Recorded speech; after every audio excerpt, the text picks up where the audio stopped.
It's Tuesday, the 23rd of December, broadcasting from Urbis in the heart of Greater Manchester. This is Channel M's Lunchtime News, and these are today's headlines. He's an animal. He should have been castrated, not just jail. Speaks out as he's sent to prison. Also this lunchtime, she lay dead for a year. The woman whose body was found at her daughter's home in Sale Moor. It's a bit sad, really, you know. How could you have a body inside the house for 18 months? It was strange. Plus, saying farewell, hundreds gather for the funeral of actress Cathy Staff. I am truly grateful to have known her and to be with her and her family in her dying days.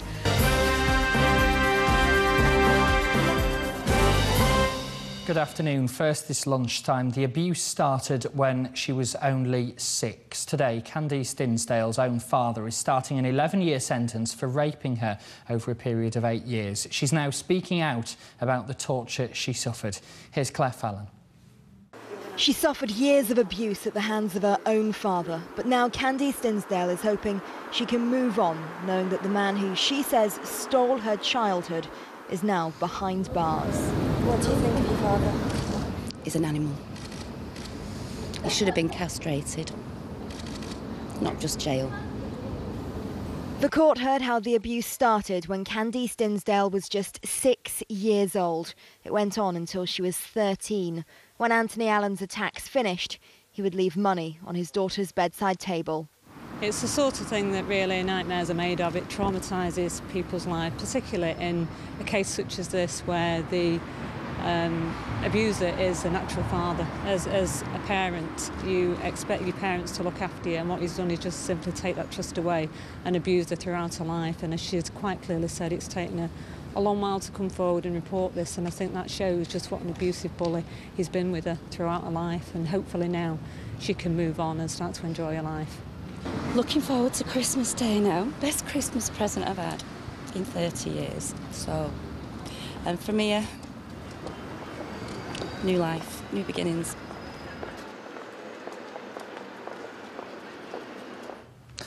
Next this lunchtime, police say they're pleased a former royal butler from Stalybridge who abused young boys is finally behind bars.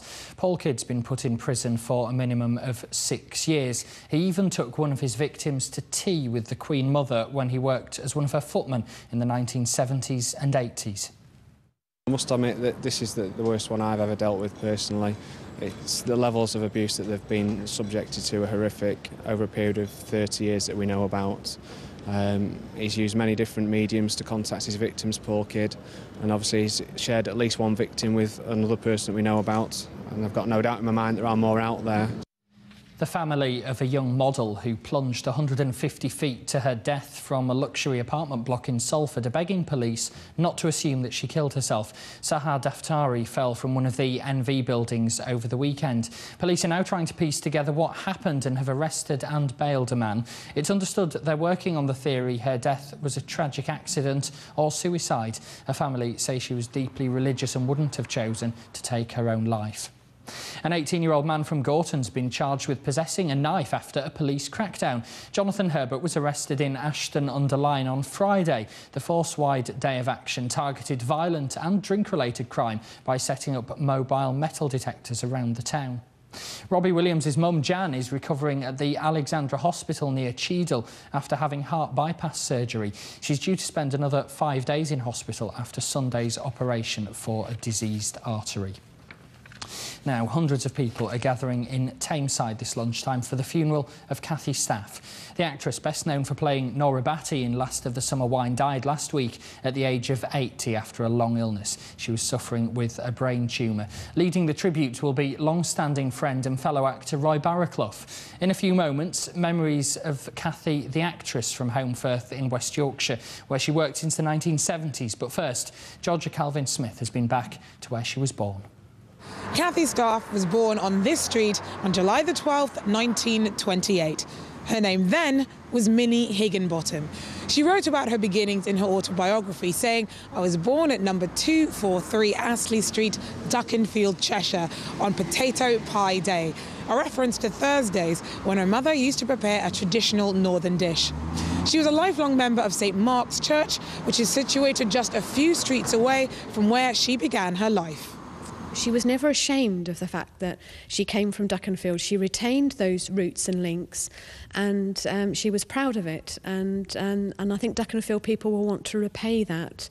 And she worked hard for this community. She did a lot of charity work. And on her 80th birthday, which was only a few months ago, the town threw her a party in recognition and thanks for all that she's done for Duckenfield. Make me look slim, though. Wide angle, lads. Wide angle. It's not bad, that. Kathy was a regular member of the congregation at services here. Some of them have been sharing their memories of her with us. I knew her when she was called Minnie. That was a real name.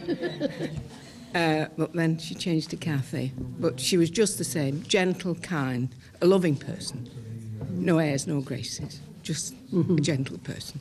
Very good Christian. She was always in the kitchen when it was the night for our do, and she'd be there with the tea towel with the other girls. These are the two tea ladies and two tea ladies. Sorry, girls. Kathy would sit down and have her refreshments, and then first thing she would start the washing up, wouldn't she? Yeah, she'd come out. Because we'd be having our tea, and then we'd go and join her, didn't That's we? it, yeah. Because she'd say, "Oh, you get your cups of tea," and she would start the washing up, things like that. She was always like that, wasn't she? Really? Yeah. But she'd do anything.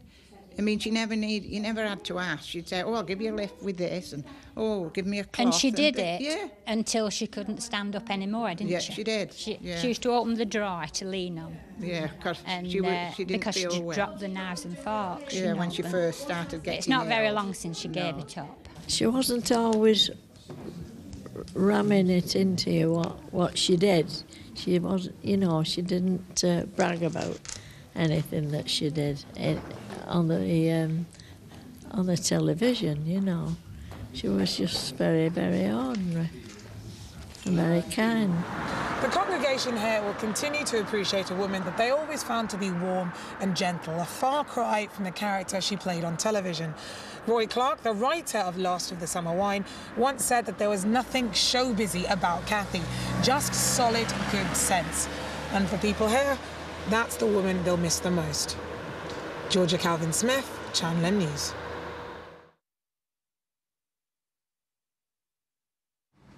It was here in Holmfirth in West Yorkshire that Kathy Staff spent some 35 years playing the part of Nora Batty in Last of the Summer Wine. It was a role that made her famous more than any other.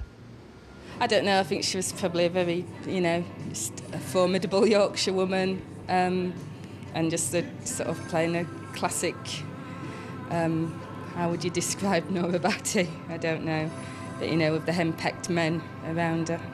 I guess she's a strong woman, which people like to see. Kathy was a familiar face on the narrow streets and winding lanes around here, but for the people who live here year-round, it'll be the more mild-mannered and gentle person she was in real life they'll remember and miss most, rather than the battle axe that she portrayed. She was so awful but endearing and wonderful character. Very good actress, I thought. And yes, she'd be sadly missed. Won't be the same without her, you see, will it? I think sort of Kathy as Nora Batty, along with Compo, they were just such a big presence to Holmfirth, and people think of them when they think of Holmfirth. Certainly brought a lot of tourism to the area, which we're all very grateful for. She was definitely a very nice lady, to shop in Holmfirth when she was filming and everything, Yeah, she was. They're all a little different to what the characters are in this series. They're very friendly and everything, Get off indoors, you look quite unseemly. He wants locking up. You're all locking up. Go on, get up out of it, the lot of you. Get up. So here it is, the broom used so very many times by Cathy Staff in her role as Nora Batty to fend off the amorous advances of Compo at this very cottage where now people flock to stay and have the full Nora Batty experience. So we're here in Nora's house. There's the quite formidable cutout there of a life-size Nora. This is her kitchen. Just describe for us the sorts of things we've got in here. Yeah, what we've got here, we've got a private collection there from Compo, which is donated to the cottage. Obviously the signed photographs which were donated by the crew. We have the creel, obviously, with the pennies that are Nora's, which I think are the actual pennies that were on the life-size cutout there. We have to pin these down because obviously a lot of guests want to try and take them for souvenirs. Then we've got the radio up here, which is Nora's radio. That's her version of, I suppose, a modern-day iPod. But this is actually used for filming as well, isn't it? It is, yes. Obviously, the majority of the film is done on the outside, and then the inside shots are usually done in the studios. But they do, from time to time, use this kitchen from filming from inside to the doorway or through the actual window. But majority of the shots are actually done in the TV studios. Cathy was always very modest, and she could never understand her publicity. She could never understand why people kind of followed her or loved her so much, really. She didn't realise how she touched, many people. And I think, in typical Nora style, she'll be, what's all the fuss about? And I think that's how she'll think. Yes. Will be missed by millions, the message on these flowers left outside the house she made so famous on TV, a sentiment that seems to sum up so many people's feelings at her passing. And you can see pictures and tear tributes from Cathy's funeral in our early evening news with Andy Crane tonight starting at 5 o'clock. Time now to take a look at the lunchtime sports headlines. Here's Mike Bradley.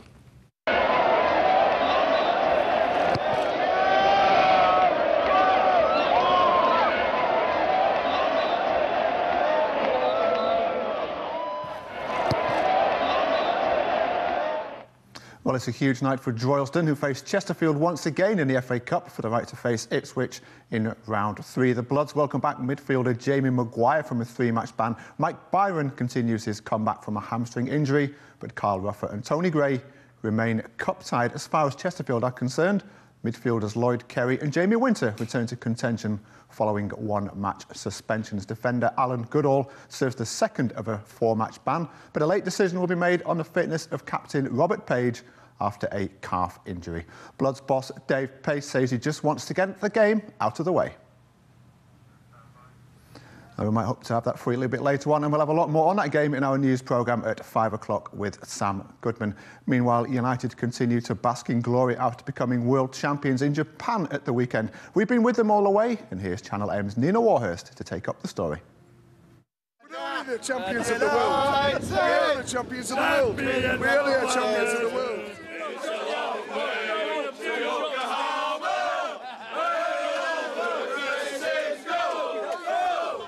We are the Manchester boys.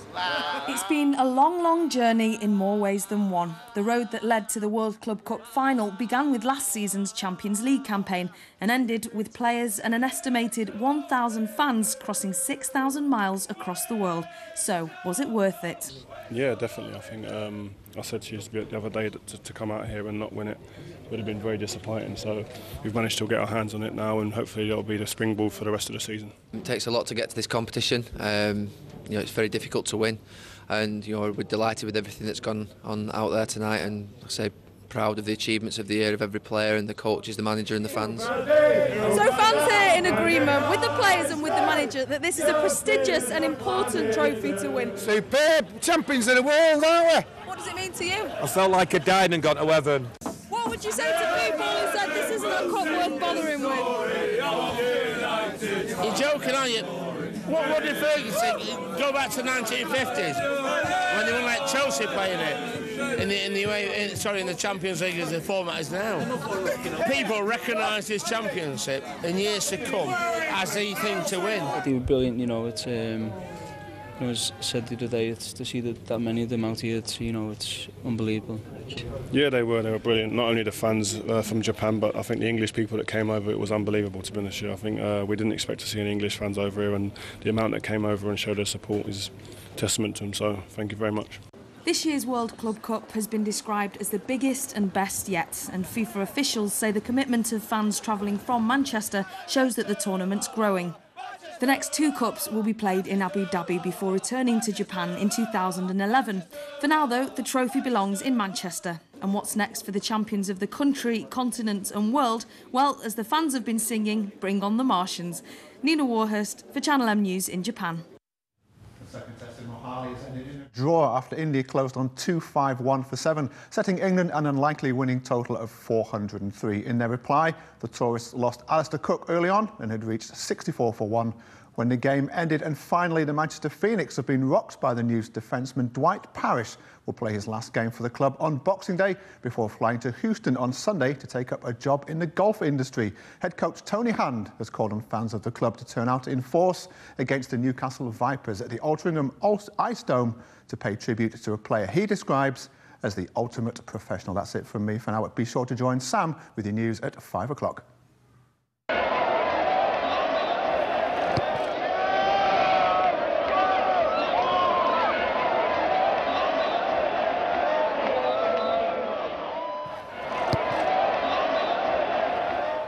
Still ahead between now and 1 o'clock, the body found at a house in Sale Moor that had been undiscovered for more than a year, and messages to loved ones here in Greater Manchester from those spending Christmas away in the forces.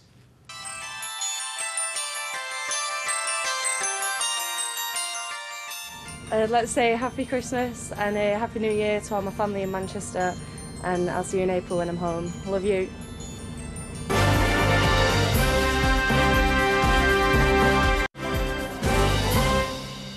Welcome back to Channel M's Lunchtime News. Next, it's thought a woman's body lay dead in a bed for more than a year while her daughter was still living in the house.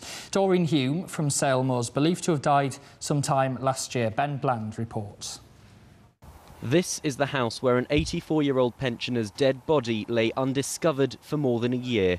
Doreen Hume had lived here on Rosthern Road with her daughter Vivian, but when she died, Vivian didn't report the death. One of Doreen's other daughters found the dead body when she came to drop off some Christmas presents. Neighbours say the grim discovery has come as a shock. I don't know about a year, but I came to know through another neighbour that 18 months, and it's a bit sad, really, you know. How could you have a body inside the house for 18 months? It's very strange, that's all I'm saying. For all that time, yeah. I mean, the smell must be shocking, the house.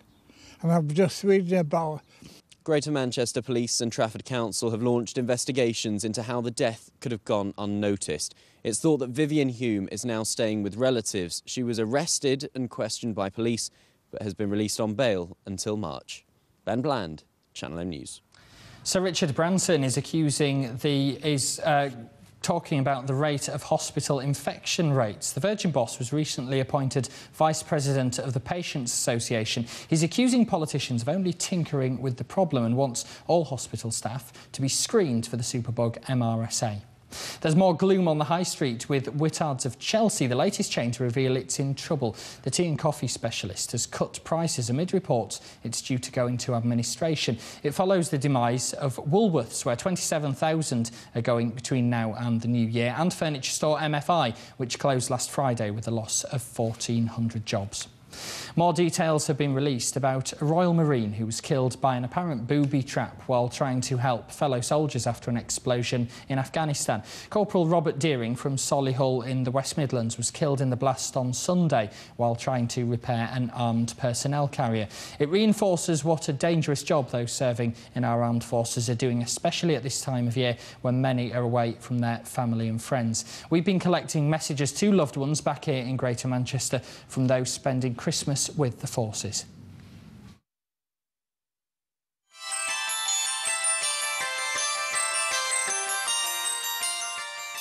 Let's say Happy Christmas and a Happy New Year to all my family in Manchester, and I'll see you in April when I'm home. Love you. Just a message to say Happy Christmas to everybody back home in the northwest of England. I hope you all have a wonderful Christmas. I hope you all have a really, really good New Year as well. Thinking about you out here in the Gulf, and looking forward to be back home with you very soon. Have a good Christmas.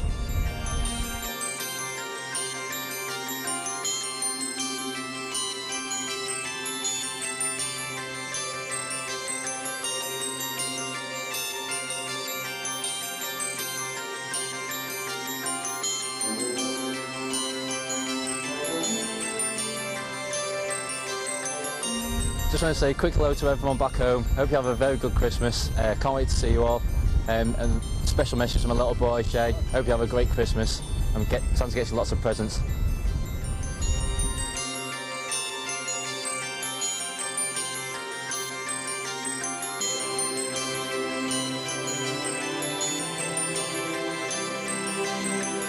Hi, it's Kath from Afghanistan. I'd just like to say, wishing you all a happy Christmas and a New Year. Sorry I can't be there this year, but I'll be home very soon.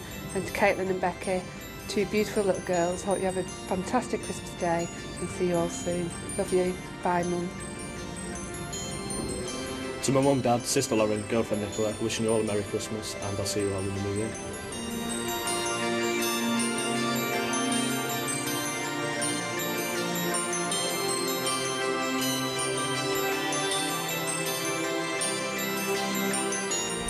To my family at Christmas, it's great out here. I hope everything's going all right for you. For Harvey, have a great first Christmas. I'm sorry I can't be there. For my auntie, I hope everything's good with the family this year. And I hope you all have a generally good Christmas. Just want to say a quick hello to Natalie and Richard. Hope your wedding preparations are going really well. Thanks for all your support this year, Nat. You've been an absolute star. Happy Christmas, Happy New Year. We'll see you next year.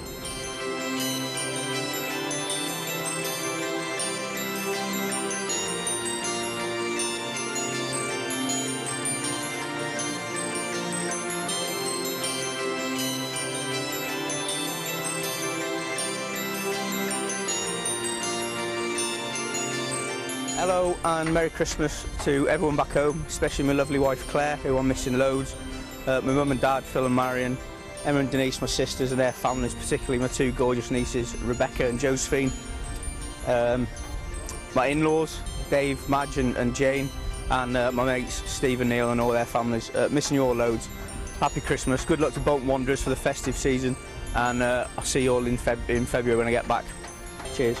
Hi Jill, hi Thomas, hi Alice. Love you all, missing you loads. Can't wait to see you next year. Hope you're all right. Love you.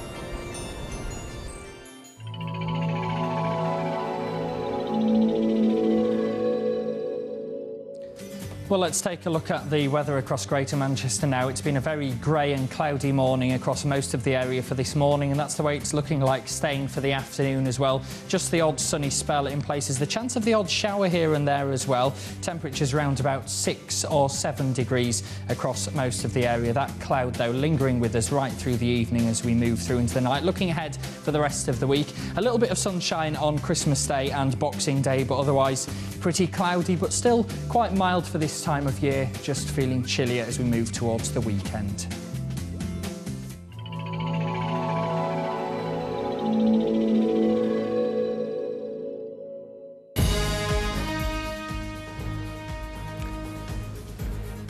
You're watching Channel M's Lunchtime News, and our main headline this afternoon: a pensioner from Tameside who raped his daughter when she was a child has been sentenced to 11 years in jail.